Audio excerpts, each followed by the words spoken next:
Olá, bem-vindo a mais um vídeo. Meu nome é Adolfo Clair e hoje eu vou tentar explicar para você algumas perguntas que foi me feito pelo Ian Borges. Ele mandou um e-mail para mim falando o seguinte: quem quiser também tiver algum questionamento pode mandar um e-mail para mim, vai estar na descrição do meu vídeo aqui, o meu e-mail, euclairadolfo@gmail.com, também meu blog e tal. O Ian Borges pergunta o seguinte: graça e paz, irmão. Me chamo Ian e conheci seus vídeos no meio de inúmeras pesquisas a respeito do texto recebido e o texto majoritário. Estou enfrentando uma crise depois de ler aquele site Sola Escritura e avaliar por mim mesmo os textos da ARA e outros como a Almeida Corrigida Fiel, King James Bible, Geneva Bible, com a própria confissão de fé da minha denominação, CFW, que eu não sei qual que igreja que defende a preservação das escrituras. Até mesmo o que está me parecendo mais sensato é a linha do Piquergue e a família 35, né? Que é a família 35, né? Na verdade, o texto do Piquergue é a família 35. Mas ainda tenho muitas dúvidas. Escrevo primeiramente para lhe agradecer pelos seus vídeos. Muitos deles me ajudaram e ainda continuam ajudando. E faço uma pergunta também. Por que os grandes líderes eclesiásticos e pregadores não falam a respeito disso? Não tratam sobre crítica textual ou manuscritologia. Fico um pouco receoso por não ver grandes pastores que eu admiro defendendo algo como o texto majoritário. Desde já, grato, Deus abençoe. Bom, o que eu vou falar aqui, na verdade, eu já falei em outros vídeos, né? Primeiramente, você mencionou o site do Sola Escritura. Bom, o site do Sola Escritura, eu acho que ele é um bom site para quem gosta de conferir verso bíblico. Se você quer pegar como referência ao meio da Corrigida Fiel e comparar com qualquer outra Bíblia, lá eles têm artigos muito bons sobre isso, estudos, comparação de 100, 200, 300 versos, para quem tem paciência para isso, é um bom site. No tocante a alguns pontos teológicos, assim, eles viajam um pouquinho na maionese, mas para mim, de certa forma, foi um site muito proveitoso. No tocante, como o irmão primeiramente pergunta aqui, sobre a tradução, cara, Almeida Atualizada, Almeida Corrigida Fiel, King James, Geneva Bible, seja qualquer tradução que for, ela vai ter variante, porque tradução é tradução. Tradução, cada tradutor traduz de um jeito, em dado momento, de acordo com o que o cara tem acesso de material, de dicionário, de grego, de avanço de estudo, então vai variar, entendeu? E vai depender de tradutor para tradutor. Então é natural ter variação no tocante a isso, ok? Fico feliz que você tenha tenha achado a linha do Igor Piquereg e a família 35 mais sensata. Então, assim, fico feliz por isso, né? E ainda tem muitas dúvidas. Cara, todo mundo tem dúvida. Todo mundo tem dúvida, então fica tranquilo. Mas a pergunta dele é muito legal, porque escrevo primeiramente para lhe agradecer pelos seus vídeos. Muitos deles me ajudaram e ainda continuam ajudando. Faço uma pergunta também. Por que os grandes líderes eclesiásticos e pregadores não falam a respeito disso?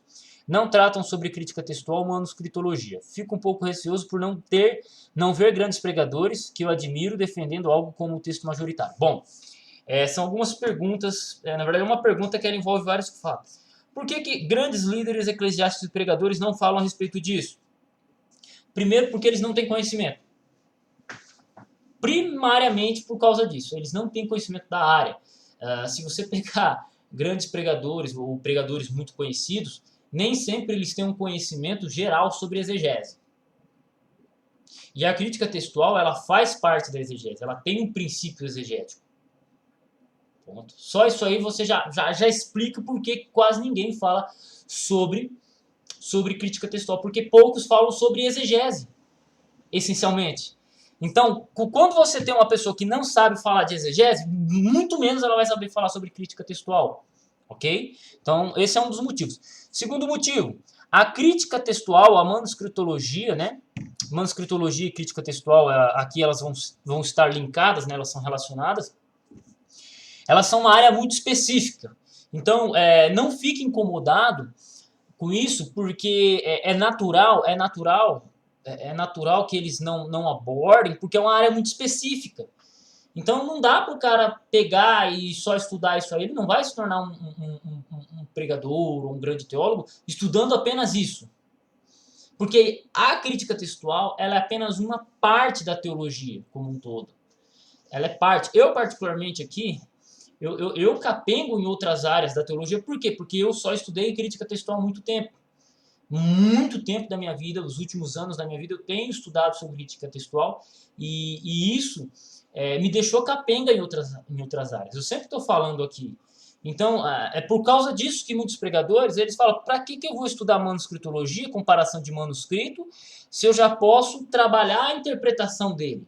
Então é muito mais fácil você trabalhar a interpretação do texto via um comentário teológico, via conforme a sua igreja diz, ou via sua própria descoberta lendo o texto ali, do que se preocupar essencialmente na estruturação do texto.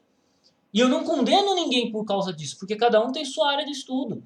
Então, quando você tem uma área tão extensa quanto a própria exegese, quanto a exegese hermenêutica, a teologia como um todo, é natural que você tenha poucas pessoas que entendam aprofundadamente de crítica textual. Então é natural que os pregadores não tenham esse conhecimento.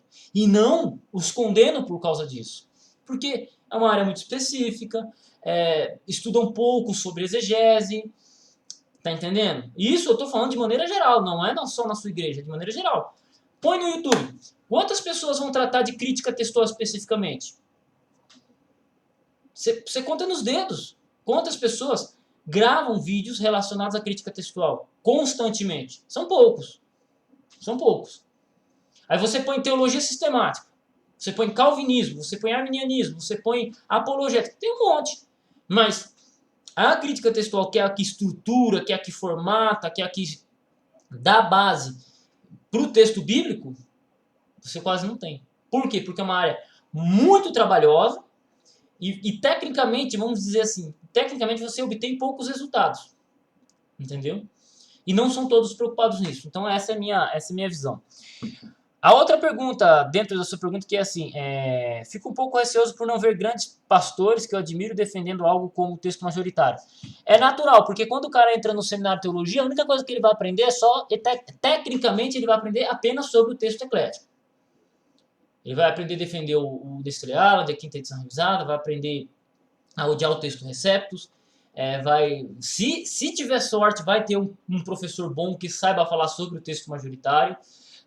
Se ele tiver atualizado, que eu acho mais difícil ainda, vai falar sobre a família 35, porque a família 35 é algo muito recente. Então, se o pastor se formou 10 anos atrás e ele não acompanha a crítica textual, o cara nem sabe o que é a família 35, meu irmão.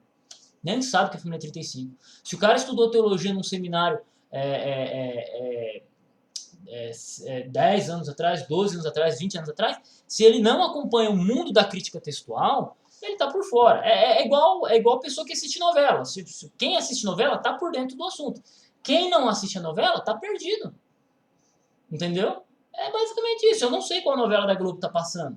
Eu não sei qual novela do SBT tá passando. Eu não sei qual novela da Record tá passando. Por quê? Porque eu não acompanho. A mesma coisa acontece com quem não acompanha a crítica textual. O cara não tá por dentro. E é natural cometer alguns equívocos. Então, assim, fica tranquilo. Tá aí. Fica tranquilo.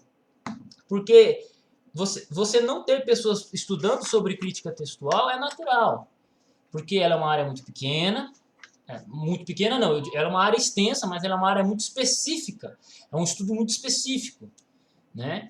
E, ao meu ver, é um trabalho muito moroso. Porque para o cara falar de crítica textual, ele tem que saber grego.